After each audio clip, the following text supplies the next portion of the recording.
Hi my friends, how are you? I'm Rocky now and welcome back to my new video. Hope you guys are fine, having a great time. Today I'm back with a new episode of the history of Islamic caliphates. Today I'm gonna share a story of a Islamic caliphate that plays a very important role in our daily lives. I'm talking about the Islamic golden aged Abbasid Caliphate. The Abbasid Caliphate raged from 750 by the uncle of Prophet Muhammad. The Umayyad Caliphate was the second caliphate of Islam, but the reason for the fall of the Umayyad Caliphate was that the people and the rulers of the Umayyad Caliphate didn't work with non-Arab people. The governing system and the high officials of the caliphate only were selected from the Arab nation or the people of the Arab Muslims.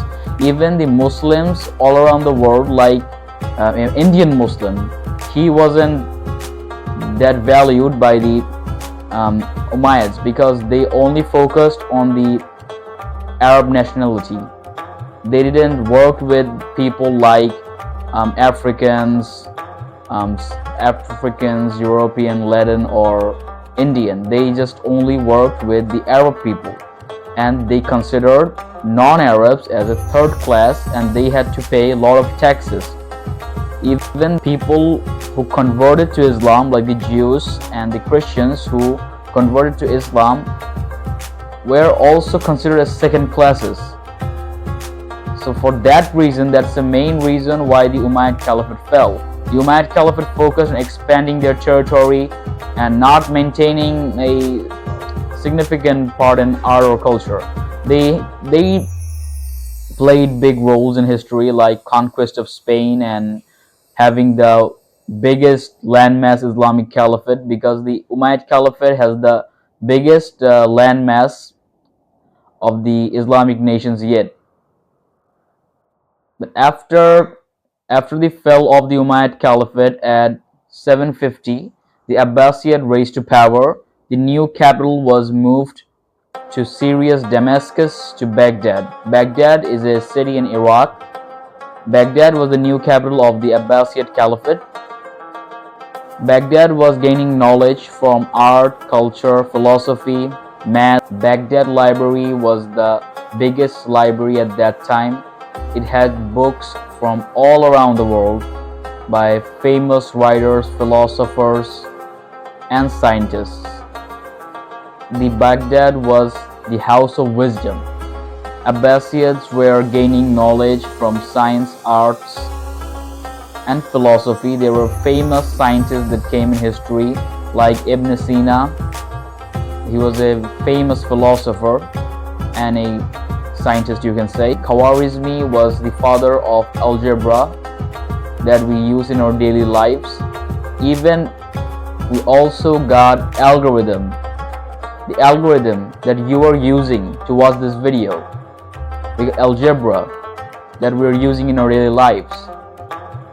Even the first man who invented flying was also born in Baghdad at the time of Abbasid Caliphates. The first university was also in Baghdad. People from all around the world were coming to Baghdad for gaining knowledge at that time.